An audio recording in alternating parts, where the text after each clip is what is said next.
Il y a plus de 2000 ans, à la Pentecôte, les apôtres réunis au Cénacle ont reçu le Saint-Esprit dans le livre des Actes des Apôtres, chapitre 2, versets 1 à 4.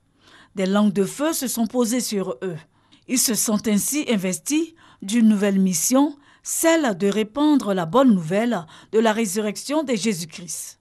C'est la fête du Saint-Esprit, la troisième personne de la Sainte Trinité, que l'Église commémore en ce jour.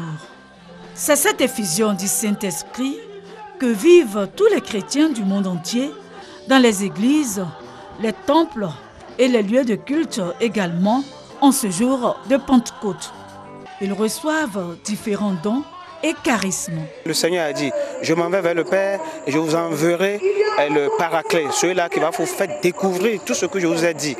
La Pentecôte spirituelle est la Pentecôte où il y a eu l'effusion du Saint-Esprit. Et la Pentecôte physique est la Pentecôte où il y a eu productivité, où il y a eu moisson.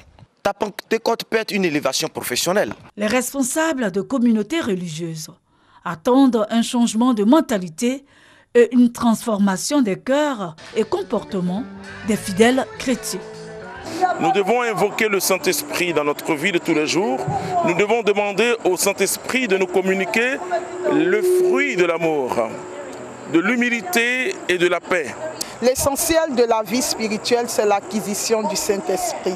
Nous avons donc besoin du Saint-Esprit pour qu'il authentifie ce que nous vivons, qu'il s'enracine en nous, qu'il nous aide à avoir des vies chrétiennes qui aient de l'impact. Message bien perçu par les fidèles chrétiens qui souhaitent que le Saint-Esprit renouvelle leur vie en cette fête de Pentecôte. Ce que j'attends de cette Pentecôte-là, vraiment connaître le Saint-Esprit, accueillir le Saint-Esprit en moi et puis donner le Saint-Esprit aux autres.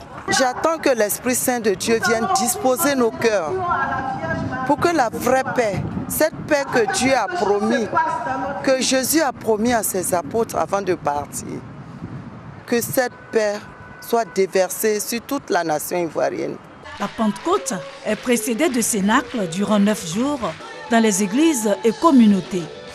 Des célébrations de sacrements de baptême et de confirmation ont également lieu dans les églises en cette période afin que les fidèles chrétiens reçoivent le Saint-Esprit en plénitude.